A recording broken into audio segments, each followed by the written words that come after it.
शिक्षा मंत्री निज जिला नवरंगपुर जिले में स्कूल पोशाक वितरण में 8 कोटी टंकार दुर्नीति अभियोग नवरंगपुर ठारे अनुष्ठित सांबादिक सम्मेलन में यह अभियोग आनी पूर्वतन सांसद तथा बीजेडी नेता प्रदीप माछी। स्कूल छात्र छात्री को ड्रेस जोगाण में महादुर्नीति को नहीं सरकार बर्षिंट। शिक्षा मंत्री निज जिले में छात्र छात्री मानक आसीथिबा ड्रेस टंका को हरिलुट करिसेंती शिक्षक अधिकारी।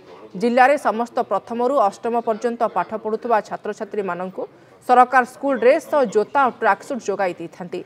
जड़े पिला पिछा सरकार 500 टंका प्रदान करा प्रदीप। जिले में 2,11,050 जन छात्र छात्री रही। ये ड्रेस गुड़िक एसएचजी ग्रुप और एमएसएमई माध्यम जोगाई देवार व्यवस्था रही किंतु जो ड्रेस जोगाई दि जाता अति निम्नमानर बोली से कहते।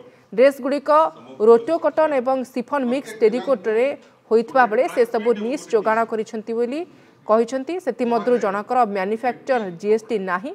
5 लाख ड्रेस 21 कोटी 10 लाख 50 हजार टंका खर्च करिसेंती सरकार।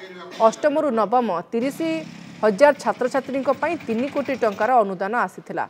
सर्वमोट जिले में प्रथम रु दशम श्रेणी छात्र छात्री मोट 24 कोटी 11,050 टंकार अनुदान आसीथिला।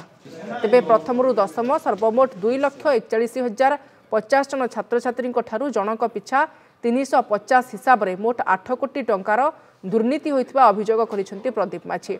एने समस्त प्रमाण तथ्य सह विजिलेंस निकट में लिखित अभियोग करी तदंत दाबी करिसेंती प्रदीप माछी। जो मानकर मैन्युफैक्चरिंग यूनिट थिबो आपण सरकार को निर्देशावली को देखंतु सेही वेंडर बा सेही ट्रेडर एवं सेही डब्ल्यूएसएचजी ही सप्लाई करि पारिबो जे कि मैन्युफैक्चरिंग करूथिबो।